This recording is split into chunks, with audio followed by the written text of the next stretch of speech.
Good morning, all you lovely people out there. Welcome back to Grumpy Old Git in the Corner for another week on a miserable Tuesday.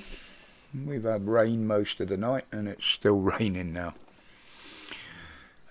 First of all, I wasn't online a lot over the weekend, as some of you probably noticed. Taking a bit of time for myself and also a road trip up to Liverpool for the PAP party. Hi to everybody that turned up. We did have quite a good and interesting evening and night and early morning for some. I won't go into the hotel that we stayed in, but let's just say it wasn't worth what we paid for it. No way. But everybody had a good time, and it was nice to meet some new people as well. Moo. Lovely to meet you, fella. And a great time was had by all. But sadly, we've got to come back down to earth at some point, and here's the start of it for me today. Now, the COVID inquiry has shown just how much the government followed or didn't follow COVID restrictions. Now, people are seeing now just how corrupt this lot were. And I don't just mean people like us, I mean the people who denied this, people who followed it. This has upset an awful lot of people. But this inquiry, what difference is it going to make to us? None whatsoever. All it's done is confirmed what many of us have been saying for a few years. But one interesting thing was what Theresa May said in the House. And I quote, "We need to show the people that there isn't one rule for them and one rule for us," unquote. Bullshit, I call. There has always been and always will be different rules for the elite and privileged from us peasants. That divide has always been there, and it's getting bigger every day. It's never going to change. That's always going to be there. And they don't realise it's us that pay for their privileged positions, and we let it happen. You know. But oh yes. Now, I will post a link in the description to a video that I've seen on this. But if you own and fly a drone, beware. Some of the laws have slightly changed around them. I haven't looked into them myself because I don't use a drone. Bit pointless in the living room, really, isn't it? But more importantly, you can now receive or will receive on the spot fines for them. Now, whether they're forcing this for people to go to defend themselves in court or whatever, I don't know. But the police don't know half the rules on drones. They've proved this in the past. I've seen video after video of it. This is just another money-making exercise.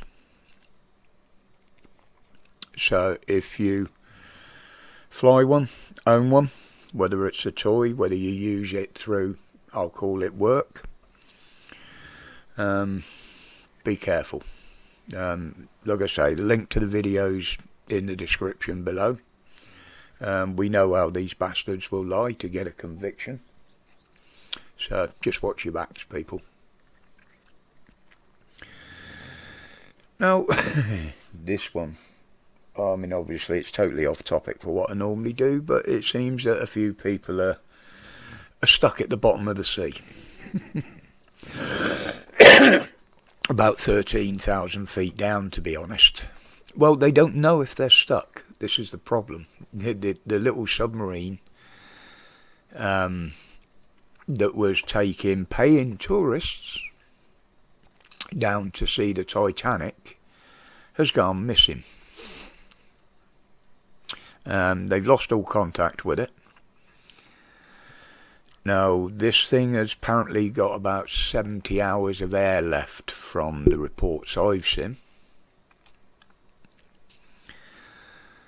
So the people on board, which includes a father and son actually, and an Englishman, have all paid between £230,000 for this trip.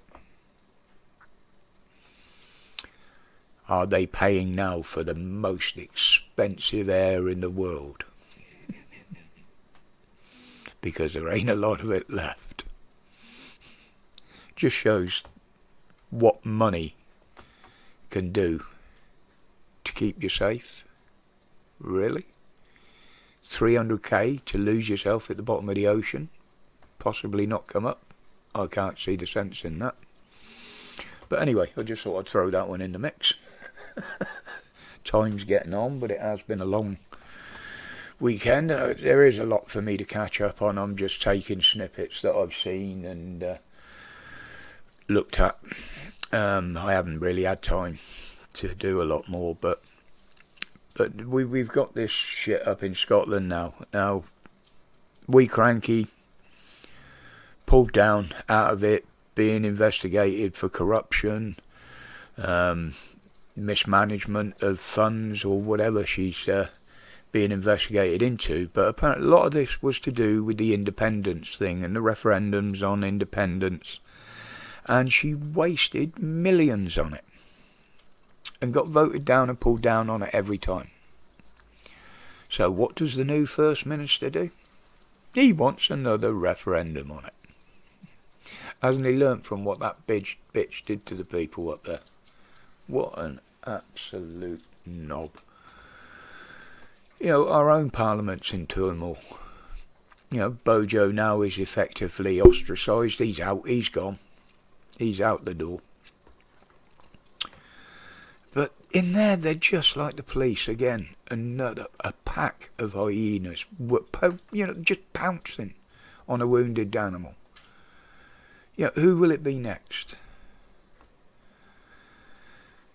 Personally, I'd like to see all of them out the door, but I suppose we'll just have to wait for the next episode of Parliament the Slaughterhouse. Anyway, guys, I'm going to leave it there for now. I've got a lot to catch up on, being as I've been away for a few days. But until the next one, as always, welcome to the new subs. Thank you all for your support. And stay safe. Stay strong. And don't put up with the fear factor of these new propaganda campaigns they're putting out now. Respects, guys.